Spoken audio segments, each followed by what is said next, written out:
జై శ్రీరామ్ అందరికీ నమస్కారం. వెల్కమ్ టు న్యూస్ అఖండ. నేను మీ కస్తూరి శ్రీధర్. మిత్రులారా, బహుశా మీరు కూడా చూసే ఉంటారు. అదేదో యాడ్లో మరక మంచిది అని చెప్పి ఏదో ఈ బట్టలకి ఈ వాషింగ్ లిక్విడో లేకపోతే ఏదో సర్ఫో దేనికి సంబంధించి ఏదో ఒక యాడ్ ఏదో ఉండదు. కానీ మరక ఎప్పటికి కూడా ప్రమాదమే. మరక అనేది ఎప్పటికి కూడా మంచిది కాదు. ఆ మరకను అంటించుకోకుండా మనం జాగ్రత్తగా ఉండాలి. మరక అంటుకునింది అనుకో తర్వాత కష్టమే. ఈ న్యూస్ చూడండి ఒకసారి. అంటే ఇదేంద్ర స్వామి వీడు బట్టలు ఉతికేది ఎగ్జాంపుల్ చెప్తాడో ఏమైనా బట్టలకు సంబంధించి ఏమైనా న్యూస్ చెప్తాడో అనుకుంటారేమో. కాదు, ఈ న్యూస్ చూసారంటే మీకే క్లారిటీ వస్తుంది. ఖచ్చితంగా ప్రతి ఒక్కరూ ఈ న్యూస్ చూడాల్సిందే, ఈ న్యూస్ని షేర్ చేయాల్సిందే. అలాగే ఈ వీడియోకి సంబంధించి ప్రతి ఒక్కరు కూడా మీ యొక్క అమూల్యమైనటువంటి అభిప్రాయాలను ఖచ్చితంగా కామెంట్ రూపంలో తెలియజేయాల్సిందే. ఎందుకంటే ఈ న్యూస్లో ఉండేటటువంటి తీవ్రత అలాంటిది అనమాట. ఓకేనా? అదేమయ్యా అంటే నేను ఈ జిహాదీగాళ్లను వాళ్ళ మతాన్ని కానీ ఈ విమర్శిస్తానని చెప్పి కొంతమంది మాట్లాడుతూ ఉంటారు, అనుకుంటా ఉంటారు. అలాగే ఈ జిహాదీల పైన వ్యతిరేకతను చూపిస్తున్నానని చెప్పేసి అంటా ఉంటారు. కానీ నేను జరుగుతా ఉన్నటువంటి విషయాలను మాత్రమే చెబుతా. ఒకరిని ఊరికి అంటే నాకేమొస్తుంది? ఒకరిని ఏదైనా అనవసరంగా అంటే పాపం కదా. ఆ పాపం నాకెందుకు చెప్పండి? ఎవరిని కూడా నేను ఒక్క మాట పల్లెత్తి మాట కూడా నేను ఎప్పుడు ఎవరిని అనవసరంగా అనను. ఎవరైనా తప్పు చేస్తే ఇదిగో ఫలానా తప్పు జరిగింది, ఫలానోడు చేశాడని చెప్పి మాత్రమే చెప్తా. అవునా కదా? కానీ నేను చెప్పే ప్రతి విషయానికి కూడా ప్రూఫ్లు అయితే ఉంటాయి. నేను చేస్తాంది జిహాదీలను విమర్శించడం కాదు, నిద్రపోతున్నటువంటి మన హిందూ సమాజాన్ని మేల్కొల్పే ప్రయత్నం చేస్తున్నా. అర్థమవుతుంది? అరే బాబు ఇట్టున్నదిరా నాయన, మన సమాజము మన బతుకులు ఈ మాదిరి ఉన్నాయి, మనకు వ్యతిరేకంగా ఈ మారి జరుగుతుంది, కొంచెం జాగ్రత్త పడండి నాయన అని చెప్పేసి అందరినీ లేవగొడుతున్నా. అది కొంతమందికి వినపడుతుంది, కొంతమంది చెవుల్లో దూదులు కాదు కదా రాళ్ళు పెగ్గొట్టుకోవాలి ఉన్నారు. కాబట్టి వాళ్ళకి అర్థం కావడంలే.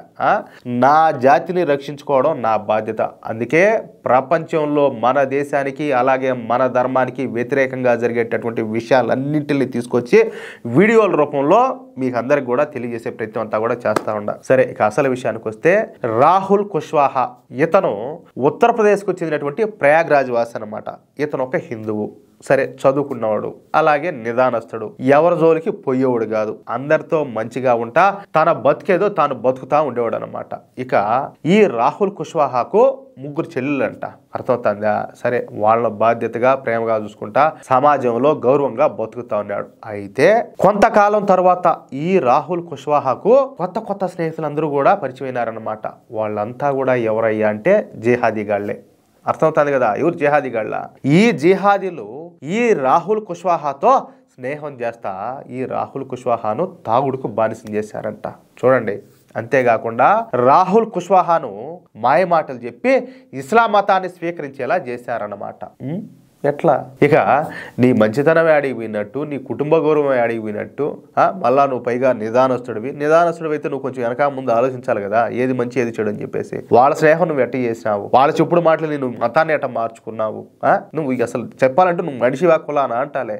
ఇక అప్పటి నుంచి ఈ రాహుల్ కుష్వాహా జీవితం పూర్తిగా మారిపోయింది. ఇక రాహుల్ కుష్వాహా తన పేరును ఇజాజ్ ఖాన్ గా మార్చేసుకున్నాడు. ఇజాజ్ ఖాన్.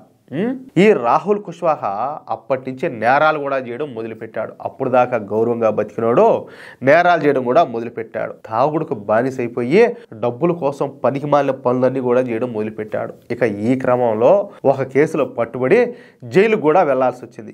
ఈ జైలులో కూడా ఈ రాహుల్ కుష్వాహా అలియాస్ ఇజాజ్ ఖాన్ కు అక్కడ మరొక జిహాదీ గారితో స్నేహం కుదిరింది. ఏడా? జైల్లో.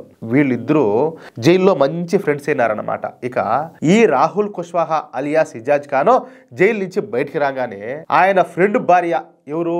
ఈ ఇజాజ్ ఖాన్ తగులుకునింది అనమాట. చూడండి, ఫ్రెండ్ భార్య ఈయన గారిని తగులుకునింది. అంటే ఇజాజ్ ఖాన్ స్నేహితుడి భార్యతోనే సంబంధం పెట్టుకున్నాడు. ఆ పేరు వచ్చేసి రుబియా ఖాన్. ఇక జైలు నుంచి బయటకు వచ్చిన తర్వాత ఈ రాహుల్ కుష్వాహా అలియాస్ ఇజాజ్ ఖాన్ గాడు తన స్నేహితుడి భార్య అయినటువంటి రుబియా ఖాన్ నేరుగా ఇంటికే తీసుకోబోయినాడు.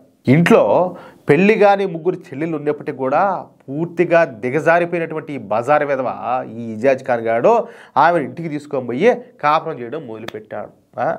చూడండి విలువలు అనేటివి ఎంత దారుణంగా దిగజారిపోతాయో. ఇక తన ఇంటిని పూర్తిగా ఒక మసీదు లాగా తయారు చేశాడంట. అంటే ప్రార్థనలు చేసుకోవడం కానీ, ఎవరైనా బయట రావడం కానీ, ఎవరు వస్తున్నారో తెలియదు, ఎవరు పోతున్నారో తెలియదు, ఏం జరుగుతుందో తెలియదు, ఇట్లంతా కూడా మారిపోసాగిందనమాట. అంతేకాకుండా తన చెల్లెళ్లను కూడా ఇస్లాం మతం స్వీకరించమని, ఇస్లాం మతాన్ని మతాచారాలను పాటించమని, బుర్కా వేసుకోమని, బుర్కా వేసుకొనే బయటికి పొమ్మని చెప్పి బలవంతం చేస్తా ఉన్నాడంట.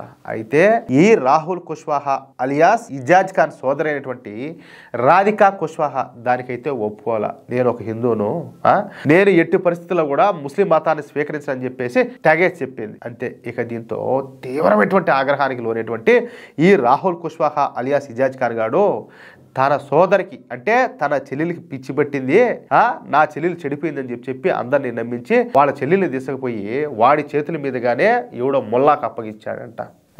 అంతే. సంవత్సరం తిరిగేసరికి ఈ రాధికా కుష్వాహా శవమై కనిపించింది. దారుణంగా హత్య చేయబడింది అనమాట. ఒకసారి ఆలోచించండి ఎట్లున్నాయో పరిస్థితులు. ఇక అప్పటికి జ్ఞానోదయంగా అనేటువంటి ఈ రాహుల్ కుష్వాహా అలియాస్ ఇజాజ్ ఖాన్ గాడు తనకి ఇంకొక ఇద్దరు చెల్లెళ్ళు ఉన్నారు కదా, మరో సోదరైనటువంటి రితికా కుష్వాహాను ఇస్లాం మతం స్వీకరించమని చెప్పేసి బలవంతం చేయడం ప్రారంభించాడు. ప్రతిరోజు కూడా ఈ నమాజ్ చేయమని చెప్పేది, ఖురాన్ చదవమని, ఈ బుర్కా ధరించమని చెప్పి గొడవ చేయడం ప్రారంభించాడంట. అంతేకాకుండా తన సోదరి అని కూడా చూడకుండా కొట్టడం స్టార్ట్ చేశాడు. ఎందుకంటే వీడు చెప్పిన మాట ఏం లేదని. అంతే. ఇక తన అన్న అయినటువంటి ఈ రాహుల్ కుష్వాహా అలియాస్ ఇజాజ్ ఖాన్ బాధలను తట్టుకోలేనటువంటి ఈ రితికా కుష్వాహా ఇంటి నుంచి పారిపోయింది.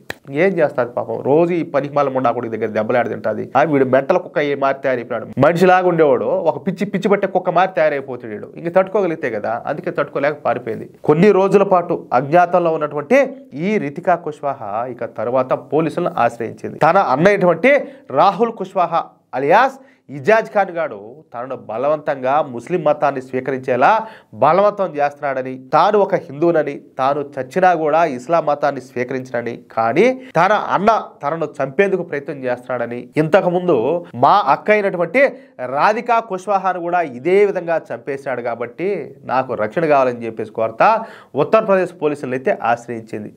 జీవితంలో నాకు తెలిసి ఒక తెలివిని పని చేసి ఉంటుంది ఆ అమ్మాయి. ఇక ఉత్తరప్రదేశ్ పోలీసులు ఈ రాహుల్ కుష్వాహా అలియాస్ ఇజాజ్ ఖాన్ పైన కేసులు పెట్టి ఎరగదన్ని జైలు వేశారు. సరే, ఈ విషయం పక్కన పెడితే ముందు ఎంతో సౌమ్యంగా అందరితో మంచిగా ఉంటా బుద్ధిమంతుడని పేరు తెచ్చుకున్నటువంటి రాహుల్ కుష్వాహా ఇజాజ్ ఖాన్ గా మారిపోగానే ఒక రాక్షసుడిలాగా, ఒక పిచ్చి పెట్టిన కుక్కలాగా తయారైపోయాడు. తన మిత్రుడి భార్యతో సహజీవనం చేయడం మొదలుపెట్టాడు. అంతేకాకుండా తన సొంత చెల్లెల్ని కూడా చంపుకున్నాడు. అంటే మతం మారిన తర్వాత రాహుల్ కుష్వాహాలో మానవత్వం అనేది చచ్చిపోయింది. బంధాలు అనుబంధాలకు విలువ లేకుండానే పోయింది. మత పిచ్చిలో పడి తాను ఒక మనిషినన్న విషయమే ఈ ఇజాజ్ ఖాన్ గాడు మర్చిపోయాడు. అందుకే చెప్తున్నా, దయచేసి చెడు సావాసాలు చెయ్యొద్దు. ఏమే ఎప్పుడు డిక్కీ డిమ్ డిమ్ ఒకటి కాదు. కొంతమంది అంటా ఉంటారు డిక్కీ డిమ్ డిమ్ ఒకటేనని చెప్పేసి. కానే కాదు. ముఖ్యంగా ఈ జిహాదీలకు దూరంగా ఉండండి. అలాగే మీ ఆడబిడ్డలను కూడా వాళ్ళకు దూరంగా ఉంచండి. ఈ లవ్ జిహాద్ అని చెప్పేసి ఇప్పుడు జిహాదీలు కూడా పెరిగిపోయినాయి. ఒక జిహాదీ కదా, జిహాదీలో పంది కదా పిల్లల్ని ఇదినట్టు చాలా జిహాదీలు పుట్టుకొచ్చినాయి. ఏమిలే, వాళ్ళ టార్గెట్ ఒకటే, హిందూ సమాజాన్ని నిర్వీర్యం చేయడం. మొత్తం ఈ దేశాన్ని 2040 కల్లా ఇస్లామిక్ దేశంగా మార్చడమే వాళ్ళ ముందుండేటటువంటి ప్రధాన లక్ష్యం. వాళ్ళైతే వాళ్ళ పని సక్రంగా చేస్తారు. అర్థమవుతుందా? అది విషయం. లేదంటే రేపు మనం కూడా మరో ఇజాజ్ ఖాన్ లాగా తయారవుతాం. అది పరిస్థితి. అయితే మన జాగ్రత్తలో మనం ఉంటే, ఇప్పుడు మనమంతా చూస్తూనే ఉంటాం, మొఘలాయుల కాలంలో, ఈ తుర్కల కాలంలో, వాళ్ళ పాలనలో హిందువులను ఎంత రాచిరంపాన్ని పెట్టారో, ఎంత చిత్రవద గురి చేశారో మనమంతా కూడా కథల్లో కావచ్చు, సినిమాల్లో కావచ్చు, హిస్టరీ పుస్తకాల్లో కావచ్చు మనం చదువుతూ ఉంటాం, చూస్తూ ఉంటాం, వింటూ ఉంటాం. అలాగే ఈ బ్రిటిషర్ల కాలంలో కూడా హిందువుల్ని క్రిస్టియన్లుగా మార్చడానికి ఎంత పెద్దగా ప్రయత్నాలు చేశారు కూడా మనం అందరం కూడా విన్నాం, చూసాం, చదివాం. అయినప్పటికీ మన వాళ్ళు, మన పెద్దోళ్ళు, మన పూర్వీకులు వాళ్ళు ఎన్ని కష్టాలు పడినా వాళ్ళ ధర్మాన్ని దాన్ని మాత్రం వదులుకోవాలి. మనల్ని హిందువులుగా వాళ్ళు నిలబెట్టారు. ఇదిగో మా వారసులు ఉన్నారు, వాళ్ళు ఈ దేశాన్ని, మా ధర్మాన్ని ముందుకు తీసుకెళ్తారని చెప్పేసి మనల్ని ముందు నిలబెట్టారు. వాళ్ళ త్యాగాలను, వాళ్ళ కష్టాలను, వాళ్ళ బాధలను ఎట్లయా మనం మర్చిపోతాము? మనం అన్నమేగా తింటాంది. వాళ్ళు ఈ జిహాదీ వాళ్ళు అశుద్ధం కాదు కదా మనం తింటాంది. ఎట్లా మనం మర్చిపోతాము? అంటే మనం మర్చిపోయి మనం సింపుల్గా మతం మారిపోయి వాళ్ళకు దాసోహం అంటే, లేకపోతే వాళ్ళకు బానిసలుగా మారిపోతే, మన పెద్దోళ్ళు, మన పూర్వీకులు చేసినటువంటి త్యాగాలు అవన్నీ కూడా ఎవరి కోసం దారపోసినట్టు, ఎవరి కోసం చేసినట్టు. మీరు కూడా చూసే ఉంటారు, రీసెంట్ గా చావా అనే సినిమా ఒకటి వచ్చింది. మరి ఛత్రపతి సంభాజీ మహారాజ్ది ఖండ ఖండాలుగా కోసిన, ప్రాణంతో కళ్ళు తీసేసిన, గోళ్లు పీకేసిన, చర్మం ఒలిసేసిన, ఉప్పు పాత్ర వేసినా కూడా ఆయన తన ధర్మాన్ని మాత్రం వదిలిపెట్టాల. అలాంటి వాళ్ళకు మన వారసులవ్యా ఎట్లా మన ధర్మాన్ని మనం వదిలిపెడతాము, ఎట్లా బాధ్యతగా లేకుండా బతుకుతూ ఉంటాము. చాలామంది అంటూ ఉంటారు దేశం మాకేం చేసింది, దేశం మాకేం చేసింది అంటారు. ఇక్కడ మనం కూడా చదువుకునే రోజుల్లో మనం కూడా చదువుకున్నాం, దేశం అంటే మట్టి కాదు, ఈ దేశం అంటే మనుషులు అని చెప్పేసి. అంటే మనమే దేశం. అరే దేశం నీకేమిస్తుంది పక్కన పెట్టరా బాబు, నువ్వు దేశానికి ఏమిస్తున్నావు అది ఆలోచించు ఫస్ట్. నువ్వేం చేస్తున్నావు దేశానికి, ఏం చేస్తున్నావు దేశానికి అంటాలే. నువ్వు దేశం కోసం ఏం చేస్తున్నావో ఆలోచన చేస్తే తర్వాత దేశం నీకు ఇస్తుంది. ఇప్పుడు సపోజ్ నేను వ్యవసాయదారుణ్ణి, నేను ఒక రైతును, ఒక రైతు బిడ్డ, నేను వ్యవసాయం చేస్తా. దాంట్లో ఏదైనా నేను చేస్తేనే కదా నాకు పంట అనేది వస్తుంది, నాకు పంట దిగుబడి అనేది వస్తుంది. నేను ఏమి చేయకుండానే నేను పోయి పొలాల్లో నిలబడుకొని నాకు ఈ భూమి ఏమిచ్చింది, ఏ భూమి ఇచ్చింది అంటే నీకేమిచ్చదు రా, ఏమిస్తుంది నీకు? నువ్వు దాంట్లో దిగి కాలు పెట్టి వ్యవసాయం చేస్తే కదా నీకు దిగుబడి అనేది వస్తుంది, పంట అనేది వచ్చేదా. అట్లాగే నీ దేశానికి నువ్వు ఏదైనా చేస్తే కదా నీకు ప్రతిఫలం అనేది దక్కేది, నీ దేశం విశ్వగురుగా మారేది, నీ దేశం అభివృద్ధి చెందేది. ఏమీ లేకుండానే దేశం నాకేమిచ్చిందంటే దేశం నీకేమిస్తుంది రా బాడుకో, ఏమిస్తుంది అంటాలే. ప్రతి ఒక్కరు కూడా దేశం నాకేం చేసింది అనేది కాదు, నువ్వు దేశానికి ఏం చేస్తున్నావు అనేటట్టు ఆలోచించాలా, లేకపోతే మన బతుకులు సమాప్తం అయిపోతాయి. అది విషయం. మిత్రులారా, ఈ న్యూస్ కనుక మీకు నచ్చినట్లయితే, అలాగే నా మాటలతో మీరు ఏకీభవిస్తే తప్పనిసరిగా ఈ న్యూస్ నలుగురికి షేర్ చేయండి. అలాగే ఈ వీడియోకు సంబంధించి మీ యొక్క అమూల్యమైనటువంటి అభిప్రాయాలను కంపల్సరీగా కామెంట్ రూపంలో తెలియజేయండి. అలాగే ఇంతవరకు మీరు గనక మన ఛానల్ను సబ్స్క్రైబ్ చేసుకున్నట్లయితే ప్రతి ఒక్కరు కూడా మన ఛానల్ను సబ్స్క్రైబ్ చేసుకోండి, సపోర్ట్ చేయండి ప్లీజ్. జై శ్రీరామ్, జై హింద్.